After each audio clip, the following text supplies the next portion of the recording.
నలుగురు అక్కడికక్కడే మృతి చెందారు. గ్యాస్ సిలిండర్ పేలుడుతో భవనం పూర్తిగా ధ్వంసమైంది. ఘటనా స్థలం నుంచి 150 గజాల దూరం వరకు శిథిలాలు ఎగిరిపడ్డం పలువురిని భయాందోళనకు గురిచేసింది.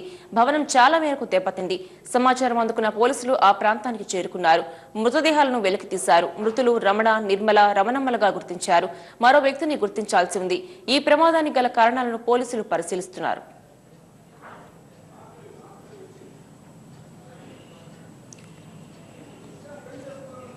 ఇదే విషయానికి సంబంధించి మరింత సమాచారం మా కరెస్పాండెంట్ సుబ్బారావు అందిస్తారు. సుబ్బారావు, చెప్పండి, గ్యాస్ సిలిండర్ వల్ల ప్రమాదానికి అసలు కారణాలు ఏంటి, అసలు ఏం జరిగింది? వస్తున్న కారణాలపైన పోలీసులు విచారణ ప్రారంభించారు.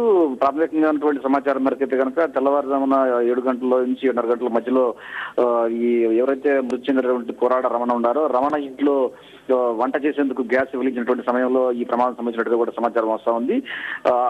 ఒక్కసారిగా గ్యాస్ పేలటంతో కింద దాదాపుగా 3 అంతస్తుల భవనము కింద ఉన్నటువంటి భవనం మొత్తం కూడా పూర్తిగా కుప్పకూలిపోయి కేవలం పిల్లర్స్ మాత్రమే మిగిలి గోడలు అన్ని కూడా పగిలిపోయి దాదాపుగా 200 నుంచి 250 మీటర్ల దూరం వరకు కూడా పడిపోయింది. ఆ శబ్దం ఆ సమయంలో వచ్చినటువంటి పేలుడు శబ్దం కూడా దాదాపుగా కిలోమీటర్ నుంచి 2 కిలోమీటర్ల మేరకు అంటే కేఎల్రావు నగర్ లో ఉన్నటువంటి ఈ ప్రాంతం నుంచి దాదాపుగా చుట్టుపక్కల చిట్టి నగర్ అదేవిధంగా సొరంగం ప్రాంతం వరకు కూడా ఒక భయంకరమైనటువంటి శబ్దం రావడంతో ప్రజలు కూడా ఉలిక్కిపోయిన పరిస్థితి కనిపిస్తా ఉంది. ఈ సంఘటనలో అక్కడికక్కడ దాదాపుగా 3 మృతి చెందారు. దారిలో వెళ్తూ ఉండగా షేక్ బాజీ అతను మృతి చెందాడు.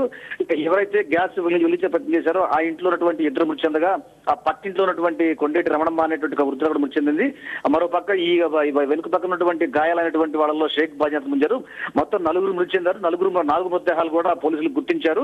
ఒక మృతదేహం విజయవాడ ప్రభుత్వ ఆసుపత్రిలో ఉంది. మరో 3 మృతదేహాలు ఆ సంఘటనా స్థలంలో ఉన్నటువంటి పరిస్థితి. మొత్తం చూసుకుంటే కనుక ఈ సంఘటనలో 4 మృతి చెందగా మరో 4 తీవ్ర గాయాలు పాలయ్యారు. గాయాలు పాలైనటువంటి వారిని ఆసుపత్రికి తరలించి చికిత్స చేస్తున్నారు. ఈ ఘటన జరిగినటువంటి వెంటనే సమాచారం అందుకున్నటువంటి అధికారులంతా కూడా తరలి వచ్చి ఆ రెస్క్యూ కార్యక్రమాన్ని పూర్తి స్థాయిలో ప్రారంభించారు. ప్రసన్న, అయితే సుబ్బారావు, మనం చూస్తున్నాం విజువల్స్ లో ప్రమాద తీవ్రత కూడా చాలా తీవ్రంగానే ఉంటూ కనిపిస్తుంది. అయితే గ్యాస్ సిలిండర్ డొమెస్టిక్ సిలిండర్ అయినా లేక మరేదైనా కారణం ఉండొచ్చు అనుమానిస్తున్నారా?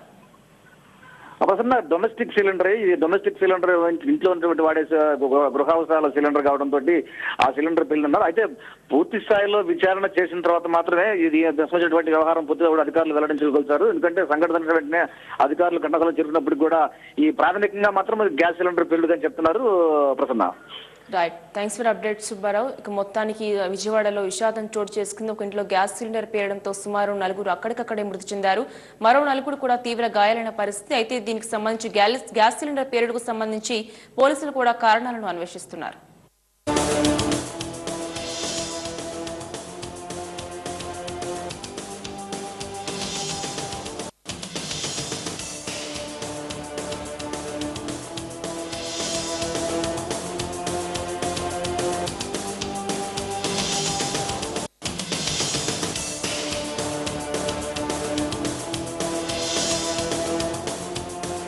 విజయవాడలో గ్యాస్ సిలిండర్ పేలుడు అంబేద్కర్ నగర్ లో గ్యాస్ సిలిండర్ పేలుడు సంభవించింది. ఇంట్లో ఉన్న 3తో పాటు పక్కింట్లో ఉన్న వృద్ధురాలు మొత్తం 4 చనిపోయారు. దీనికి సంబంధించి సుమారు మరో 4 కూడా తీవ్ర గాయాలైన పరిస్థితి. అయితే ఉదయం వంట చేస్తున్న సమయంలో ఈ ఘటన చోటు చేసుకున్నట్లుగా భావిస్తున్నారు. ప్రమాదానికి గల కారణాలను పోలీసులు కూడా ఘటనా స్థలానికి చేరుకొని అన్వేషించే పనిలో ఉన్నారు. మనం చూస్తున్న విజువల్స్ లో గ్యాస్ సిలిండర్ పేలుడు వల్ల ఇల్లు కూడా పూర్తిగా ధ్వంసమైన పరిస్థితి కనబడుతోంది.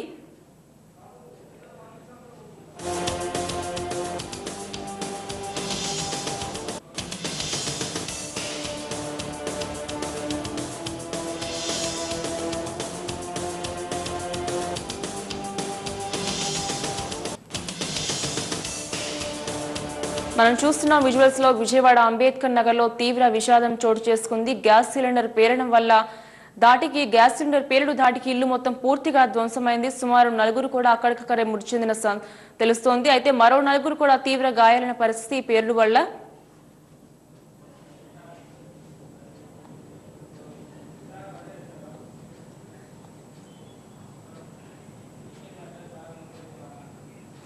గ్యాస్ సిలిండర్ పేలుడుకు సంబంధించిన మరింత సమాచారం మా కరెస్పాండెంట్ సుబ్బారావు లైవ్ లో అందిస్తారు.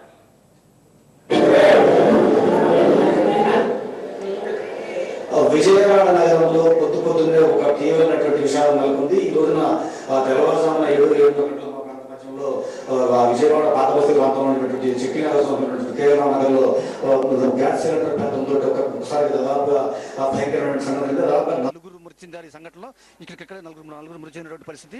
ఈ గ్యాస్ సిలిండర్లు ఇంట్లో పొద్దున్నే వంట చేసేందుకు వెళ్ళినటువంటి నేపథ్యంలో దాదాపుగా ఈ సంఘటన జరగడంతో ఈ భవనం దాదాపుగా కింద అంతస్తులో ఉన్నటువంటి ఈ భవనంలో దాదాపుగా మొత్తం కుప్ప కూలిపోయినటువంటి పరిస్థితి కనిపిస్తూ ఉంది. దాదాపు ఈ భవన శిథిలాలు కూడా చాలా దూరం ఎదురు చూస్తూ ఉన్నాం మనం. పోలీస్ అధికారులు అదేవిధంగా అదేవిధంగా ఫైర్ అధికారులు మొత్తం కూడా తరలి వచ్చారు. దాదాపుగా ఈ సంఘటనలో నలుగురు ఇక్కడ పాటలో మృతి చెందగా మరో 4 నుంచి 5 కూడా తీవ్ర స్థాయిలో గాయపడినటువంటి పరిస్థితి మనం చూస్తున్నాం. దాదాపు ఈ స్లాబ్ కూడా పూర్తి స్థాయిలో కూడా నెర్రలతో పగిలిపోయింది. పైన ఉన్నటువంటి భవనం ఉన్నటువంటి వాళ్ళు ఏమాత్రం కూడా లేనటువంటి పరిస్థితుల్లో వాళ్ళకు కొంచెం వాళ్ళు సేఫ్ ఉన్నటువంటి పరిస్థితి. ఈ ప్రమాద కొంచెం కనుక ఈ సమస్య మరింత తీవ్రంగా ఉండేది. దాదాపుగా 10ల సంఖ్యలో ప్రాణాలు పోయేటువంటి పరిస్థితి ఉండేది. భవనం నిర్మాణంలో కొంత గట్టితనం ఉంటుంది. అదేవిధంగా ఈ వ్యవహారంలో కొంచెం ఆ వెనక పక్క ఏదైతే ఈ భవనం ఉందో ఈ ప్రధానమైనటువంటి భవనం ఆ భవనం వెనక పక్క ఉన్నటువంటి వాళ్ళు కూడా కొన్ని గాయాలు గురైనటువంటి పరిస్థితి ఉంది. మొత్తం చూస్తున్నాం మనం ఈ శిథిలాల మధ్యలో దాదాపు 4 మృతి చెందినటువంటి పరిస్థితి, మరో 5 తీవ్రంగా గాయపడేటువంటి పరిస్థితి. కొంతమంది అధికారులతో మాట్లాడేటువంటి ప్రయత్నం చేద్దాం ఇక్కడ. ఎందుకంటే ఈ సమస్య తీవ్రత వచ్చినటువంటి వెంటనే ఇక్కడ దాదాపుగా అధికారులు కానీ మిగిలినటువంటి వాళ్ళు కూడా పూర్తి స్థాయిలో అప్రమత్తమై తరలి వచ్చినటువంటి పరిస్థితి. అధికారులు తరలిరావడంతో కొన్ని అధికారులు వచ్చిన తర్వాత కొంతమంది క్షతగాతులని ప్రైవేట్ ఆసుపత్రులు కానీ మిగిలినటువంటి ఆసుపత్రులు కానీ తరలించేటువంటి పరిస్థితి దీన్ని చూస్తూ ఉంటే కనుక కొంచెం ఈ ప్రాంతంలో ఉన్నటువంటి పరిస్థితి చాలా ప్యాతరిగా కనిపిస్తుంది. దాదాపుగా చుట్టుపక్కల దాదాపుగా 1/2 కిలోమీటర్ దూరంగా ఇక్కడ సార్ చెప్పండి ఇక్కడ ఏం జరిగింది పరిస్థితి సార్? ఇప్పుడు ఈ 7 o'clock జరిగిన ఈ సంఘటన, ఈ గ్యాస్ బండ పేలి మొత్తం 4 చనిపోయారు, 7 ఇంజరీస్ అయినాయి. వాళ్ళని హాస్పిటల్కి అడ్మిట్ చేయడం జరిగింది, గవర్నమెంట్ హాస్పిటల్కి. చాలా దురదృష్టకరమైన సంఘటన. బహుశా ఇది గ్యాస్ లీక్ అయ్యి రూమ్ అంతా స్ప్రెడ్ అయ్యి వాళ్ళు లైట్ ఆన్ చేసినప్పుడు కానివ్వండి, లేదంటే బర్నర్ ఆన్ చేసినప్పుడు కానీ ఇంత భారీ విస్ఫోటనం జరిగి ఉంటుంది. ఈ టోటల్ బిల్డింగ్ కూడా డ్యామేజ్ అయిందంటే కింద పోర్షన్ 3 కూడా అంత అదే రేంజ్లో జరిగి ఉందండి. అదే పక్క బిల్డింగ్ కూడా కొద్దిగా డ్యామేజ్ అయింది. ఎంతమంది మరణించారు? వాళ్ళ పేర్లు 4 మరణించారండి. పేర్లు డీటెయిల్స్ తీసుకుంటున్నాము. 4 2 భార్యాభర్తలను, ఒక ఓల్డేజ్ ఆవిడ, ఇంకా ఆయన చనిపోయారు. వాళ్ళు 4 కూడా గవర్నమెంట్ హాస్పిటల్ షిఫ్ట్ చేసి పంచనామా కండక్ట్ చేస్తారు. మిగిలిన 7 కూడా హాస్పిటల్ అడ్మిట్ చేయడం జరిగింది. అలాగే గవర్నమెంట్ సైడ్ నుంచి ఆపద బంధు స్కీమ్ కింద యాక్షన్ లేదు కాబట్టి వాళ్ళకి రావాల్సిన ఆర్థిక సహాయాన్ని గవర్నమెంట్ సైడ్ నుంచి త్వరగా రావటం. క్షతగాతుల పరిస్థితి ఎట్లా ఉందండి? వెళ్ళి చూడాలి, హాస్పిటల్కి వెళ్ళి పరామర్శిస్తాం. హాస్పిటల్ కూడా వాళ్ళ మీద ఇమీడియట్గా రికవరీ అయ్యేలాగా డాక్టర్స్తో మాట్లాడి చర్యలు తీసుకుంటాం. ఈ భవనం అసలు పనికొస్తుందా లేదా నివాసయోగ్యంగా ఉంటుంది తర్వాత పరిస్థితిలో ఉంది? అది సర్టిఫై చేయాలండి. ఇప్పుడు కింద లెవెల్ అయితే మొత్తం గ్రౌండ్ లెవెల్ వరకు పనికిరాదు. ఒకసారి వాళ్ళని కూడా పిలిపించి మున్సిపల్ కార్పొరేషన్ వాళ్ళని సర్టిఫై చేసి చేయాల్సి ఉంది. స్థానిక ఎంఆర్ఓ అయితే కనుక స్పష్టంగా చెప్తున్నటువంటి పరిస్థితి. ఈ భవనం కూడా ఎందుకు కూడా పనికొచ్చేటువంటి పరిస్థితి కాదు. ఈ భవనం పూర్తిగా దెబ్బతింది. దాదాపుగా 4 మృతి చెందారు. 4 మృతి చెందినటువంటి నేపథ్యంలో ఇక్కడ ఎవరైతే క్షతగాతులు ఉన్నారో వారందరినీ కూడా పూర్తి స్థాయిలో పక్కకు తరలించినటువంటి పరిస్థితి, ఆసుపత్రికి తరలించి వారికి వైద్యం చేసినటువంటి పరిస్థితి. అధికారులు కూడా పూర్తి స్థాయిలో అప్రమత్తమైనటువంటి పరిస్థితి. దీంతో అధికారులు కూడా పెద్ద ఎత్తున ఇక్కడ తరలి వచ్చి పూర్తి స్థాయిలో అన్ని కూడా ఏర్పాట్లు చూస్తున్నారు. మొత్తమే చూస్తుంటే కనుక ఈ ప్రాంతంలో తెల్లవారుజామున ఉన్నటువంటి ఈ పరిస్థితి తోటి ఇక్కడ దాదాపుగా భయానకమైనటువంటి పరిస్థితి నెలకొంది. ఈ భయానకమైనటువంటి పరిస్థితి దాదాపుగా చూస్తూ ఉంటే కనుక ఈ పిల్లలు కానీ మిగిలినటువంటి అందుకని కూడా చాలా ఇదిగా కనిపిస్తుంది. ఇక్కడ కొంతమంది స్థానికులు కూడా ఉన్నారు. చెప్పండి, మీకు మీ సమాచారం ఎప్పుడు తెలిసిన? మాకు మార్నింగ్ 7:30కే తెలిసిందండి. ఇది ఏంటంటే మా ఇల్లు ఇక్కడ కాదండి, మాది కేఎల్రావు పార్క్ దగ్గర ఇల్లు. అక్కడ కూడా సౌండ్ వినిపించింది, అంత పెద్ద సౌండ్ వినిపించింది. ట్రాన్స్ఫారం పెరిగిందేమో చుట్టుపక్కల అని అనుకున్నాం. ఈ ప్రమాదం విజయవాడ చరిత్రలో ఇదే మొదటిసారి అండి. ఇంతమంది 3 ఇక్కడ అక్కడికక్కడ చనిపోవడం, ఇంకొక హాస్పిటల్లో చనిపోయిందన్నారు. మొత్తం 4 చనిపోవడం, 7 గాయపడడం చాలా ఘోరమైనటువంటి ప్రమాదం. విజయవాడ చరిత్రకే ఇది చాలా బాధాకరమైన విషయం. ఇంతగా గ్యాస్ బండ పేలి ఇంత ప్రమాదం జరుగుద్దని కూడా ఇప్పుడు దాకా ఎవరికి తెలియదు. ఇంత ఘోరమైన ప్రమాదం అండి. ఈ శబ్దం, ఈ పేలుడు శబ్దం అంతా కూడా చాలా దూరం, దాదాపుగా 1 కిలోమీటర్ దూరం పైగా వచ్చినట్టుగా కూడా చెప్తున్నారు. ఎందుకంటే ఈ పేలుడు శబ్దం ధాటికి ఆ భవనం యొక్క గోడలు కానీ మిగిలినటువంటి అన్ని కూడా దాదాపుగా పూర్తిగా కుప్పకూలిపోయినటువంటి పరిస్థితి. ఇక్కడ దాదాపుగా ఈ సంఘటనలతో కొంతమంది కూడా మరణించినటువంటి పరిస్థితి ఉంది. ఆ మృతదేహాలను కూడా ఇక్కడ పోలీసు అధికారులు కూడా ఇక్కడ ఈ ప్రాంతంలో ఉంచారు.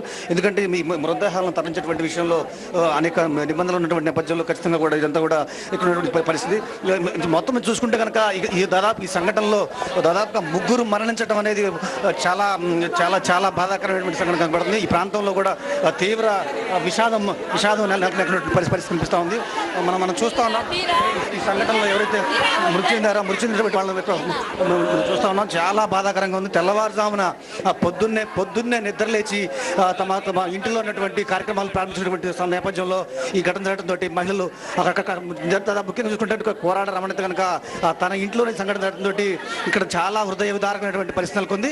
విజయవాడ నగరంలో దాదాపుగా ఇటువంటి సంఘటన జరగడం అనేది చాలా చాలా చాలా అరుదుగా ఉంది. గతంలో కూడా చిన్న సంఘటన కానీ చిన్న గాయాలతోనే క్షతగాతులు అంతా కూడా బయటపడ్డారు. కానీ ఈ పరిస్థితి చూస్తుంటే కనుక దాదాపుగా మృతదేహాలు కూడా ఇక్కడ ఉన్నటువంటి పరిస్థితి. మృతదేహాలను కూడా పోలీసు అధికారులు తరలించేటువంటి ప్రయత్నం చేస్తున్నారు. ఈ పేలుడు తీవ్రత చాలా తీవ్రంగా ఉన్నటువంటి నేపథ్యంలో ఇక్కడ చాలా హృదయ విధాన పరిస్థితి నెలకొంది. ఉన్నటువంటి వాళ్ళతో మరికొంతమందితో మాట్లాడేటువంటి ప్రయత్నం చేద్దాం. దాదాపుగా క్షతగాతులు చూస్తుంటే కనుక చాలా హృదయదారకంగా ఉంది. వీరంతా కూడా ఈ ప్రాంతంలో దాదాపుగా దశాబ్దాల తరబడి నివాసం ఉండేటువంటి పరిస్థితి. మీకు తెలుసమ్మా వాళ్ళు? తెలిసినండి, మా వాళ్ళేనండి, చుట్టాలేనండి. ఎలాగ మరి తెల్లవారుజామున జరిగిందట. పాపము భర్త కొడుకు అప్పుడే వచ్చినారట. తెల్లవారుజామున బండ్లు పేలిపోయి చచ్చిపోయారు. ఒక కొడుకు ఉన్నాడు.